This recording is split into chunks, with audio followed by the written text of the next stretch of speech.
Kwentong Atleta, Part 1. Subscribe! Sana all! Meron akong dalawang ate na talaga namang matatalino at nagkakaroon sila ng award sa school. Best in ganyan, best in ganto, top 1 sa klase, top 2, top 3, mga ganon. Proud ako sa kanila dahil nagagawan nila yon. At samantalang ako, eto mukhang hampas lupa, puro bulakbol at hindi mo alam kung anong balak sa buhay. May mga time pa nga na sinasabi ng mga teacher ko sa akin na, ate mo ba si ano? Si ate mo ba si ganyan? Yes, ma'am. Ay, ang tatalino ng mga ate mo. Dapat ikaw din. Dapat gayahin mo sila. Okay, ma'am, I will try. Dahil sa mga naririnig ko na mga comment ng mga teacher ko sa akin, syempre hindi mo rin maiiwasan na i-compare ka sa ibang tao, di ba? Pero napag-isip-isip ko din na bakit hindi ko subukan maging matalino. Naks, kaalam mo lang talaga. So ang ginawa ko, nag-aral ako ng mabuti. Nagbasa ako ng mga libro, kahit nga hindi pa namin pinag-aaralan, binabasa ko na eh. Nagre-recite ako sa klase kahit mali-mali ang sagot ko, ginagalingan ko din gumawa ng mga projects at assignments.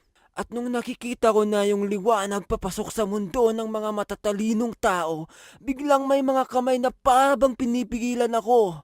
Paglingon ko, putek mga tropa ko pala. Uy, Jen, wag mo naman kaming iwan.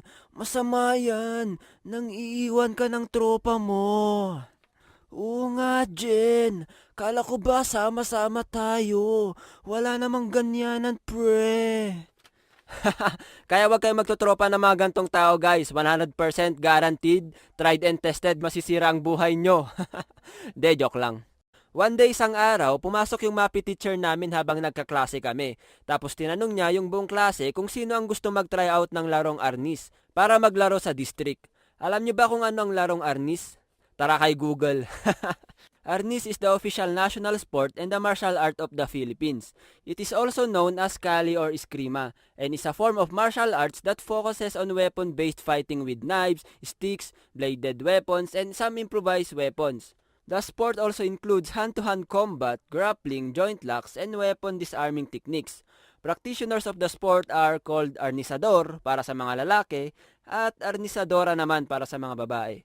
So nung tinanong ng MAPI teacher namin kung sino ang may gusto mag-tryout, ang unang pumasok sa amin na magtutropa ay gusto namin subukan. Hindi dahil sa gusto namin dahil gusto namin tumakas sa klase.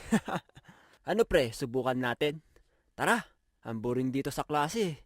So nag-tryout kami ng tropa ko at hindi namin in-expect na kukunin kami para maglaro sa district. Sabi pa ng MAPI teacher namin, 2 weeks na lang, laban nyo na kaya mag-training na kayo.